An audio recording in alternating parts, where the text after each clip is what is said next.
രണ്ട് പെൺകുട്ടികൾ എന്ന് പറഞ്ഞ എൻ്റെ ആദ്യത്തെ സിനിമ ഗണേഷ് കലാമന്ദിറിന് വേണ്ടി ചെയ്യാൻ തീരുമാനിച്ചു.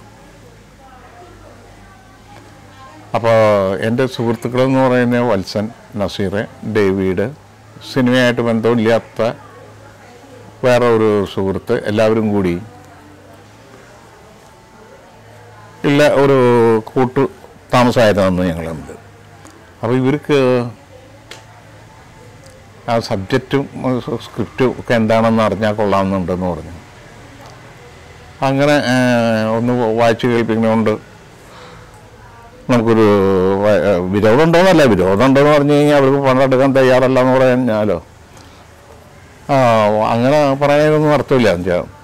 ചിലർ കഥ ചോദിക്കുന്നത് ഒന്നും അറിയാത്ത ആൾക്കാരോടൊന്നും പറഞ്ഞിട്ട് കാര്യമില്ല കൊണ്ടാണ് ഇവർക്ക് അതൊന്ന് കേട്ടാൽ കൊള്ളാമെന്ന് പറഞ്ഞു. അപ്പോൾ എൻ്റെ വീടിൻ്റെ അടുത്ത് തന്നെയാണ് അവരുടെ ഓഫീസും. അങ്ങനെ ഞാനും സുരാസുനെ വിളിച്ചു. ഞങ്ങൾ അതുവരെ എഴുതി വെച്ചിട്ട് ആ ട്രിപ്പ് ഒന്നതിന് ശേഷം പിന്നെ തിരിച്ചു പോയിട്ടില്ല, വീണ്ടും എഴുത്തിന് ഇരുന്നിട്ടില്ല. ഇരുമ്പോൾ അപ്പം അതിൻ്റെ ഒരു 1 ലൈൻ ട്രീറ്റ്മെൻറ്റേ ആയിട്ടുള്ളൂ.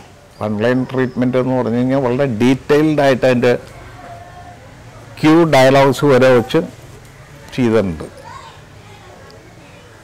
അങ്ങനത്തെ ഒരു സ്റ്റേജിലാണ് ക്ലീനായിട്ട് വായിച്ചു കേൾപ്പിച്ചു. അവരുടെ മുഖത്തൊന്നും റിയാക്ഷനൊന്നും വരുന്നില്ല. അപ്പോൾ ഒന്ന് പിരിഞ്ഞു, വീണ്ടും നമുക്ക് പിരിക്കാം എന്ന് പറഞ്ഞിട്ട് അങ്ങോട്ടും ഇങ്ങോട്ടും മാറി. അപ്പോൾ എല്ലാവരും പറഞ്ഞു, എൻ്റെ സുഹൃത്തുക്കൾ, ഇതൊന്നും അവർക്ക് പറ്റില്ല കേട്ടോ. അപ്പോൾ ഈ 2 പെൺകുട്ടികൾ ഉദ്ദേശിച്ച സാധനം ഏത് രൂപത്തിലായിരിക്കുന്നതാണ് അവരുടെ ധാരണ ഉണ്ടായിരുന്നതെന്ന് വ്യത്യസ്തമായിട്ടാണ് എൻ്റെ സ്ക്രിപ്റ്റ് വന്നിരുന്നു. അപ്പോൾ അവർക്ക് തൃപ്തിയായിട്ടില്ല എന്നുള്ള കാരണം കൊണ്ടാണ് വന്നിരിക്കുന്നത്. അത്ഭുതകരമായിട്ട് ഞാൻ വേറൊരു കാര്യം പറഞ്ഞു, സുരാസുവിന് പോലും അറിയില്ല, ഇതിനൊരു വേറൊരു വെർഷൻ ഉണ്ട്, അത് വേണമെങ്കിൽ കേൾക്കാമെന്ന് പറഞ്ഞു. അന്ന് പറയുമെന്ന് പറഞ്ഞു. ഞാൻ ഒരു തല്ലിപ്പൊളി കഥ ഇത് അങ്ങോട്ട് വെച്ചിട്ട് ഒറ്റ കാച്ചി. അപ്പോൾ സുരാസ് വിചാരിച്ചു മോഹൻ ഇത് എന്ത് ഉദ്ദേശത്തിലാണോ പറയണത്. അത് പറഞ്ഞ് കഴിഞ്ഞ് സ്റ്റോപ്പ് ചെയ്തിട്ട് ഞാൻ പറഞ്ഞു, എന്തായാലും ഇത് ഞാൻ ചെയ്യാൻ പോകുന്നതല്ല, വെറുതെ ഇങ്ങനെ ഉണ്ടാക്കാം എന്ന് പറഞ്ഞു. അവരപ്പോൾ തന്നെ പറഞ്ഞു, ഞങ്ങൾക്ക് മോഹൻ പറഞ്ഞ ഫസ്റ്റ് വെർഷൻ തന്നെയാണ് ഇത്, നമുക്ക് പ്രൊസീഡ് ചെയ്യാം. അങ്ങനെയാണ് 2 പെൺകുട്ടികൾ എന്ന് പറഞ്ഞ പടം തുടങ്ങുന്നത്. അത് ഒന്നാമത്തെ സംഭവം എന്താണെന്ന് വെച്ചാൽ അത് ഒരു U സർട്ടിഫിക്കറ്റ് പടം കൂടിയായിരുന്നു എന്നുള്ള സംഭവമാണ്. A അല്ലായിരുന്നു, ഗ്രാൻഡ് സക്സസ് ആയിരുന്നു അന്ന്. ഇന്നാണെങ്കിൽ ഞാനിപ്പോൾ വീണ്ടും ഒന്ന് ഭയന്നേനെ. അന്ന് അതിൻ്റെ വരും വരായ്മകളെ പറ്റി ഒട്ടും ചിന്തിച്ചിട്ടുണ്ടായിരുന്നില്ല എന്നുള്ളതാണ്. ഒരു നല്ലൊരു പടം ഉണ്ടാക്കുക എന്നുള്ള ഒറ്റ ടാർഗറ്റ് മാത്രമേ ഉണ്ടായിരുന്നുള്ളൂ. പക്ഷെ അങ്ങനത്തെ ഒരു സബ്ജക്റ്റ് അന്ന് ദഹിക്കുമോ എന്നുള്ള കാര്യത്തിനെ പറ്റി എനിക്ക് യാതൊരു ബോധം ഉണ്ടായിരുന്നില്ല. നല്ല ഒരു സിനിമയാണെങ്കിൽ അത് മനസ്സിന് ഏൽക്കും എന്നുള്ള വിശ്വാസത്തിലാണ് ഇന്നും അന്നും എൻ്റെ ഫിലിം മേക്കിംഗ്. ഒന്നാമത്തെ വേറൊരു തിയറിയും കൂടി ഉണ്ട് അതിനകത്ത്. ഈ കാണുന്ന ഓഡിയൻസിന് അവർക്ക് എന്താ വേണ്ടതെന്നുള്ള കാര്യമില്ല, നമ്മളാണ് കാണിച്ചു കൊടുക്കേണ്ടത്. അപ്പോഴാണ് അവർക്ക് ഇങ്ങനെ ഉണ്ടല്ലോ എന്നുള്ള കാര്യം, അല്ലെങ്കിൽ ഇതാണല്ലോ എന്നുള്ള കാര്യം മനസ്സിലാവുന്നത്. അല്ലെങ്കിൽ ഒരു സ്ഥിരമായിട്ടുള്ള സാധനങ്ങൾ ഒരു ട്രെൻഡിൻ്റെ പേരിൽ പോക്കെന്ന് പറയുന്നതിൽ ഒരു അർത്ഥം ഉണ്ടെന്ന് ഞാൻ വിശ്വസിക്കുന്നില്ല. അല്ല, ട്രെൻഡ് അതാണ് എൻ്റെ പടങ്ങളുടെ ഒരു സക്സസിൻ്റെ ഒരു പ്രധാന അംശം എന്ന് ഞാൻ വിശ്വസിക്കുന്നു. അൺഎക്സ്പെക്റ്റഡായിട്ടുള്ള അതിൻ്റെ ഗതിമാറ്റങ്ങളും അതിൻ്റെ സമാപ്തിയും, അതാണ് ഓഡിയൻസിൻ്റെ ഉള്ളിൽ നിന്ന് നമുക്കൊരു ഇമ്പാക്റ്റ് ഉണ്ടാക്കുന്ന. ട്രാജഡി ആണെങ്കിലും കോമഡി ആണെങ്കിലും എന്താണെങ്കിലും അതാണ് ഒരു കലാസൃഷ്ടിയുടെ സമാപ്തി എന്ന് എന്തുകൊണ്ടും പറയാൻ ഞാൻ ധൈര്യപ്പെടുന്നുണ്ട്. 2 പെൺകുട്ടികൾ ആ സബ്ജക്റ്റെ സെലക്ട് ചെയ്യാൻ കാരണം 2 പെൺകുട്ടികൾ തമ്മിലുള്ള ഒരു ലെസ്ബിയാനിസം ആണെന്നാണ് ആ നോവലിലും പുറത്തുനിന്ന് കേൾക്കുന്നവർക്കും പെട്ടെന്ന് തന്നെ കേട്ടാൽ തോന്നുക. പക്ഷെ സത്യത്തിൽ ആ പടം ഫുള്ളായിട്ട് അനലൈസ് ചെയ്യുകയാണെങ്കിൽ അത് അല്ല, അതൊരു സൈക്കോളജിക്കൽ ഷോക്കിൽ നിന്ന് ഒരു പെൺകുട്ടിക്ക് ഉണ്ടാകുന്ന ഫ്രിജിഡിറ്റിയാണ് അതിൻ്റെ ബേസ്. പിന്നെ ഈ ഒരു ഫ്രിജിഡിറ്റിയും ഈ അവർഷൻ ടുവേഴ്സ് ദി മെൻ, അത് ജീവിതത്തിലുണ്ടായ ആ ഇൻസിഡൻറ്റിൽ നിന്നാണ് ഫ്രിജിഡിറ്റിയും ഇതും രൂപപ്പെടുന്നത്. അത് വെറൊരു മിഥ്യാധാരണയായിരുന്നു എന്ന്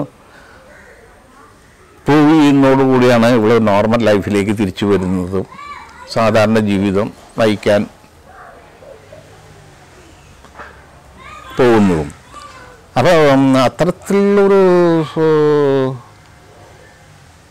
സബ്ജക്റ്റ് ഞാൻ ഒരൊറ്റ സിനിമയിൽ അതുവരെ കേട്ടിട്ടില്ല കണ്ടിട്ടില്ല എന്നുള്ള കാര്യമാണ്. പക്ഷെ എന്തുകൊണ്ട് ഇത് സിനിമയാക്കിക്കൂടാന്ന് എനിക്ക് ചോദ്യം വന്നു. എന്തുകൊണ്ടും സിനിമയാക്കാം എന്നുള്ള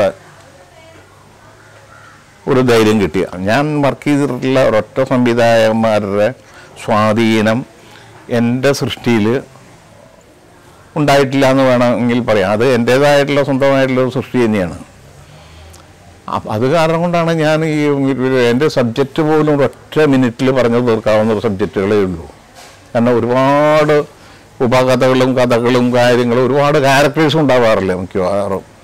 പലരും പല ചരിത്രവും പറയുമ്പോൾ മറ്റുള്ളവരെ വേദനിപ്പിക്കാനല്ല, പക്ഷെ സത്യമായിട്ട് പറയണമെന്ന് നിർബന്ധമുള്ള കാരണം കൊണ്ടാണ് ഞാൻ പല കാര്യങ്ങളും ഏറെക്കുറെ മറ്റുള്ളവരെ ഹർട്ട് ചെയ്യാറുണ്ട് തുറന്നു പറയുന്നത്. വാടകവീട് എന്ന് പറഞ്ഞ പടത്തിൻ്റെ പ്രൊഡ്യൂസറെ എനിക്ക് പരിചയപ്പെടുത്തുന്നതും കൊണ്ടുവരുന്നതും സുരാസുവാണ്. അങ്ങനെ ഞങ്ങൾ ആ സബ്ജക്റ്റിനെ പറ്റി കുറേ ഡിസ്കസ് ചെയ്തു. അതിൻ്റെ ഒരുമാതിരി സോങ് സീക്വൻസും കാര്യങ്ങളൊക്കെ അതുവരെ എത്തി. അതിനുശേഷം അപ്പോൾ ഞാൻ ഫസ്റ്റ് പടം ഇൻഡിപെൻഡൻ്റ് ആയിട്ട് ചെയ്ത മ്യൂസിക് ഡയറക്ടറാണ് ഇങ്ങേര് MSV. ബിച്ചു തിരുമലയാണ് അതിൻ്റെ ലിറിക്സ് റൈറ്റർ. 2 പെൺകുട്ടികൾക്കും ബിച്ചു ആയിരുന്നു. ബിച്ചുവിൻ്റെ എഴുതി വെച്ച ചില കവിതകൾ ഞാൻ അതിലുപയോഗിച്ചിട്ടുണ്ട്. അത് സുരാസുവാണ് ഈ ഒറിജിനൽ കവിതകൾ ബിച്ചുവിൻ്റെ നമുക്ക് പടത്തിൽ ഉൾപ്പെടുത്താം മോഹൻ എന്ന് പറഞ്ഞ് എന്നെ കാണിച്ചു തന്നത്. ബിച്ചും സുരാസും തമ്മിൽ ഒരേ ബിൽഡിങ്ങിൽ മേലും കീഴിയായിട്ടാണ് താമസിച്ചിട്ടുള്ളത് അന്ന്. അങ്ങനെ അതിൽ 1-2 പാട്ടുകളിൽ ബിച്ചു ഓൾറെഡി എഴുതി കഴിഞ്ഞിട്ടുള്ള സംഭവമാണ്. ഈ വാടക വീടിനും അതേമാതിരി തന്നെ ബിച്ചുവിനെ തന്നെയാണ് ലിറിക്സ് റൈറ്ററായിട്ട് വെച്ചത്. 2 പെൺകുട്ടികളുടെ മ്യൂസിക് ഡയറക്ടറായിരുന്ന MSV അദ്ദേഹത്തിനെ തന്നെയാണ് മ്യൂസിക് ഡയറക്ടറായിട്ടും വെച്ചു. അങ്ങനെ സോങ് സീക്വൻസൊക്കെ ഏതാണ്ട് അപ്പോൾ എൻ്റെയും സുരാസുവിൻ്റെയും മനസ്സിൽ ഏകദേശം അതിൻ്റെ ഒരു രൂപം ആയിക്കഴിഞ്ഞിട്ടുണ്ട്.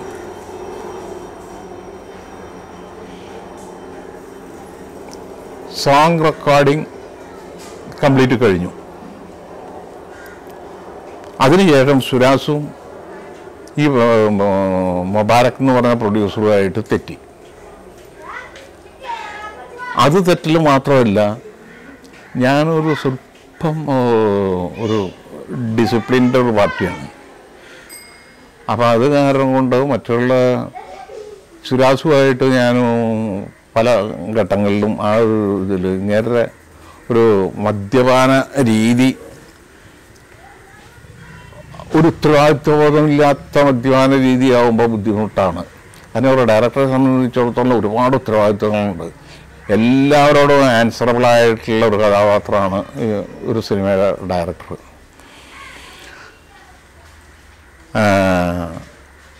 അപ്പോൾ അങ്ങനെ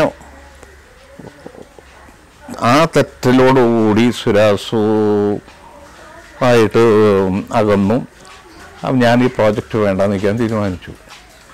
അപ്പോൾ ഈ മുബാരക്ക് എന്നോട് ഒന്ന് ചോദിച്ചു, ഞാൻ നിങ്ങളെ കണ്ടിട്ടും കൂടിയാണ് ഈ പ്രോജക്റ്റിന് ഇറങ്ങിയത്. ഇത്രയും 4 പാട്ടോ മറ്റുണ്ട്, അത് റെക്കോർഡ് ചെയ്തു. ഇതിൻ്റേതായിട്ടുള്ള മറ്റു ചിലവുകളും കാര്യങ്ങളൊക്കെ കഴിഞ്ഞു. ഇത് എനിക്ക് എങ്ങനെ തിരിച്ചു കിട്ടുമെന്ന് ചോദിച്ചു. ഞാൻ തീർച്ചയായിട്ടും നിങ്ങളാണല്ലോ സുരാസിനെ കൊണ്ടുവന്ന് അയാളോട് ചോദിക്കാൻ എന്നുള്ള ഒരു നിരുത്തരവാദപരമായിട്ട് പിന്മാറിയില്ല. ഞാൻ പറഞ്ഞു അത് നിങ്ങൾ പറഞ്ഞത് ശരിയാണ്, അത് നമുക്ക് വഴി ഉണ്ടാക്കാമെന്നും പറഞ്ഞിട്ട് ആണ് വാടക വീട് തുടങ്ങുന്നു. അപ്പോൾ വേറൊരു എൻ്റെ വേണ്ടപ്പെട്ടൊരു ആളുമായിട്ട് ഇരുന്ന് അതിൻ്റെ ഒരു സ്ക്രിപ്റ്റ് വർക്ക് നടത്തി എന്ന് പറയാം. പക്ഷേ എൻ്റെ ഒരു മെത്തേഡ് എന്ന് പറയുന്നത് സംഭവം ഞാൻ കൂടെ ഇരുന്ന് ആലോചിച്ച് ആ ഫ്രെയിം ചെയ്യുന്ന ഡയലോഗ് വരെ അങ്ങോട്ടും ഇങ്ങോട്ടും സംസാരിച്ച് ഫിക്സ് ചെയ്തതിന് ശേഷം ഈ പേപ്പറിൽ എഴുതാൻ പാടുള്ളൂ. അപ്പോൾ അത് ഒരുമാതിരി എൻ്റെ ഒരു സ്കെൽട്ടൻ രൂപം ഞാനും സുരാസുമായിട്ട് ഡിസ്കസ് ചെയ്ത് റെഡിയാക്കി വെച്ചിട്ടുണ്ടായിരുന്നു. എഴുത്തെന്ന് പറഞ്ഞ രീതിയിൽ ഇരിക്കാൻ വേണ്ടിയിട്ട് എനിക്ക് കൂടെ ഒരാൾ വേണം. അപ്പോൾ ഈ കൂടെ ഇരിക്കുന്ന ആൾക്ക് ഒറ്റയ്ക്കിരുന്ന് എഴുതിയിട്ടുള്ള പരിചയമുള്ളൂ. അപ്പോൾ രണ്ടും കൂടി യോജിക്കാണ്ടായി. അപ്പോൾ അങ്ങനെ ഇഷ്ടപ്രകാരമായിട്ടൊരു സാധനം എഴുതി വെച്ചു. അത് ഞാൻ ടോട്ടലി മറന്നു. അത് മലയാളത്തിൽ പല സിനിമാക്കാരും പറയേണ്ടത് സ്ക്രിപ്റ്റ് വെച്ച് മറന്നിട്ട് ഷൂട്ടിങ്ങിന് വന്ന പടമാണെന്ന് പറയും. സത്യത്തിൽ അത് തന്നെയാണ് ഉണ്ടായത്. അതിനുശേഷം ഒരു ചെയ്യാൻ പാടില്ലാത്ത ഇന്നത് ചെയ്യരുതെന്ന് പറയുന്ന പല പ്രവൃത്തികളും ഞാൻ സിനിമയിൽ ചെയ്തിട്ടുണ്ട്. കാരണം സ്ക്രിപ്റ്റ് കംപ്ലീറ്റ് ആയതിന് ശേഷം ഷൂട്ട് ചെയ്യാൻ പാടില്ലെന്ന് പറയും. നിവൃത്തിയില്ലാണ്ട് വന്നപ്പോൾ ഇത് ചെയ്യേണ്ടി വന്നിട്ടുണ്ട്. ഈ രണ്ട് പെൺകുട്ടികളിലും എൻ്റെ അനുഭവമാണ്. രണ്ട് പെൺകുട്ടികളിൽ എന്ന് പറഞ്ഞു കഴിഞ്ഞാൽ സുരാസും ഞാനും തമ്മിലുള്ള എൻ്റെ വൺ ലൈൻ ട്രീറ്റ്മെൻറ്റ് കംപ്ലീറ്റ് ആക്കിയിട്ടുണ്ടായിരുന്നു. അതിനുശേഷം ഇങ്ങനെ കുടുംബം ഈ താമസം ഒക്കെ ആ കാലഘട്ടത്തിൽ കുറച്ചു കാലം ഒരുമിച്ച് ഇവിടെ ഉണ്ടായിരുന്നു ഷൂട്ടിംഗ് സ്ഥലത്ത്. അവർ തമ്മിലുള്ള സ്വരച്ചേർച്ചയുടെ പേരിൽ പിന്നെ ഇങ്ങനെ പിടിച്ചാൽ കിട്ടില്ല. അപ്പോൾ സ്വന്തമായിട്ട് ഏറ്റെടുക്കാമെന്ന് പറഞ്ഞു കഴിഞ്ഞാൽ നമ്മൾ ഈ ചാടാൻ തീരുമാനിച്ചു നെറ്റുണ്ടോയെന്ന് നോക്കാൻ പറ്റില്ല, പിന്നെ ചാട് തന്നെ. അങ്ങനെ എഴുതാൻ പുറപ്പെട്ട ഒരു ധൈര്യം ഉണ്ടായിരുന്നു. അത് തന്നെയാണ് വാടക വീടിനും സംഭവിച്ചത്. വിജയൻ എന്ന് പറഞ്ഞ നടൻ ഉണ്ടായിരുന്നല്ലോ, മരിച്ചുപോയി തമിഴിലൊക്കെ. പുള്ളി പറഞ്ഞൊരു ത്രെഡ് സുരാസിനോടുണ്ട്. സുരാസുമാണ് അത് എന്നോട് പറഞ്ഞത്. എനിക്ക് വളരെ സ്ട്രൈക്കിംഗ് ആയിട്ട് തോന്നി. കാരണം ഒരു ലവ് സ്റ്റോറിയാണ്, പക്ഷെ അത് അൺയൂഷ്വലായിട്ടുള്ള ലവ് സ്റ്റോറിയാണ്. അടുത്ത വീട്ടിൽ വാടകയ്ക്ക് താമസിക്കുന്ന ഒരു ചെറുപ്പക്കാരനോട് ഉണ്ടാവാവുന്ന, അയൽവക്കത്ത് താമസിക്കുന്ന രണ്ട് യുവതികളായ പെൺകുട്ടികൾക്ക് ഉണ്ടാവാവുന്ന ഒരു അടുപ്പം. മനസ്സാവാച കർമ്മേണ അയാൾ ഇത് അറിയുന്നില്ല. ആദ്യം അനിത്യയോടുള്ള ബന്ധമാണെന്ന് നമ്മൾ ധരിക്കും. അനിത്യ മനസ്സിലാക്കുന്നു ചേച്ചിയോടാണ് ബന്ധമെന്ന്. അങ്ങനെ അനിത്യ പിന്മാറുന്നു. സത്യത്തിൽ ഇയാൾക്ക് ആരോടും ഒരു അങ്ങനത്തെ ഒരു കണ്ണുണ്ടായിരുന്നില്ല. അപ്പോൾ ഈ കുട്ടികളുടെ അച്ഛനാണെങ്കിൽ അത് ഏതെങ്കിലും നടക്കട്ടെ എന്നുള്ള ആഗ്രഹം ഉണ്ടായിരുന്നു. അമ്മയില്ലാത്ത കുട്ടികളാണ്. പക്ഷേ അങ്ങേരെ സംബന്ധിച്ചിടത്തോളം അങ്ങേരെ അമ്മയും വരുമ്പോഴും ഈ കുടുംബം പരിചയപ്പെടുത്തുമ്പോഴും ഒക്കെ ധാരണ ഇവർക്ക് വുഡ് ബി ഹസ്ബൻഡിൻ്റെ മദർ വന്നിരിക്കുകയാണ് എന്നുള്ള നിലയ്ക്ക് ആണ്. അവരാണെങ്കിൽ അയൽവക്കത്ത് താമസിക്കുന്ന ഒരു നല്ലൊരു കുടുംബമാണെന്നുള്ളൊരു കാഴ്ചയിൽ അവർ കണ്ടിട്ടുള്ളൂ. ഇവർ അവസാനമായ അയാളുടെ കല്യാണം ക്ഷണിക്കാൻ തീരുമാനിച്ചു വരുമ്പോഴാണ് ഇവർക്കൊരു ഷോക്കിംഗ് ന്യൂസായിട്ട് അത് അറിയപ്പെടുന്നത്.